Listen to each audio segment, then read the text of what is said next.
The National Oceanic and Atmospheric Administration, or NOAA, has released its tally for the cost of last year's weather disasters. The numbers are astronomical. Yeah, get this. The administration says the U.S. went through 18 separate multi-billion-dollar climate crises, and it adds up to the number you see there, $165 billion in damages. And these things are becoming more common and more costly. NOAA reported weather disasters cost the U.S. about $1.4 trillion over a 35-year span. You see that on the left, basically my entire lifetime. But in the past 7 years, it's already added up to more than $1 trillion. Let's bring in CBS News national environmental correspondent Ben Tracy, who tracks all of this. That kind of puts it into context, Ben, but, you know, lay another layer onto it. How bad was 2022, and what does it tell us about this year?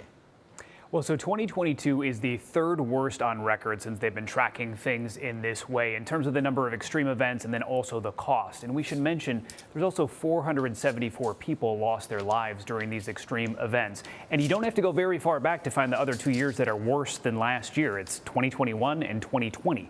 So we're not on a particularly good trajectory here. And scientists say that's because of climate change. Climate change is supercharging these extreme events, so they become even more extreme, and that's because a warmer atmosphere holds more moisture. So when we do get events like a hurricane or these massive storms that are pummeling California right now, there's more moisture in them.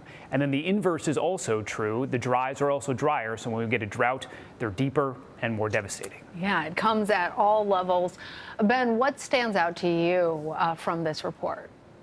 Well, the worst disaster is probably the one everyone can remember. That's Hurricane Ian that took place last year, pummeled the state of Florida. That's $113 billion in damage, the third costliest hurricane to hit the U.S. on record. And then there's also the drought. The drought not only out here in the West, which I think we're all pretty familiar with, but also in the Midwest that took place this year, really impacted the Mississippi River Basin. And that's estimated to have cost about $22 billion. And that's an ongoing thing. The Mississippi River Basin really has dried up dramatically. That has stopped the flow of commerce on the Mississippi River at times. So there's a lot of concerns about what's going on there. And out here in the West, you know, we've swung from drought now to record flooding. And these storms are estimated to top $1 billion by the time it's all said and done. Yeah, more folks are experiencing that like weather whiplash from one extreme that's a very good way of putting another. Exactly. But Ben, what's unusual is that there is some progress on climate issues when it comes to things like the ozone layer. Apparently it's filling back up. So give us a kind of a totality. Tell us about the totality of what's getting better, what's getting worse. Yeah, well, this is good because it's some rare good news when we talk about some of these climate impacts. The ozone layer, probably not something we've really talked about in a long time. This is something we probably heard about decades ago when we were kids. You know, people started to kind of fixate on the hairspray they were using, aerosols, those sorts of things. Well, there was a lot of progress made on kind of closing that hole in the ozone layer. This is the thin layer in the atmosphere that really is essential to protecting life on the planet.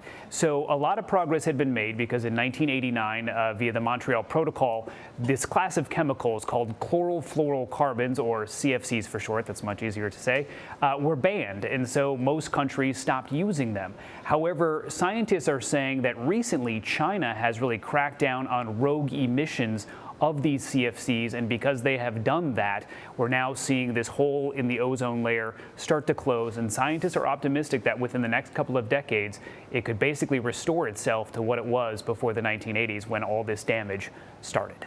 So this is what we get, but maybe there's some hope for our children and the next generation. Well, that's what's so positive, like to know that there is hope, that it's not all hopeless if we make the necessary changes. Exactly. When we know what to do and we actually do it, you can fix some of these problems. All right, Ben Tracy, we appreciate you highlighting all of this for us. Thank you very much.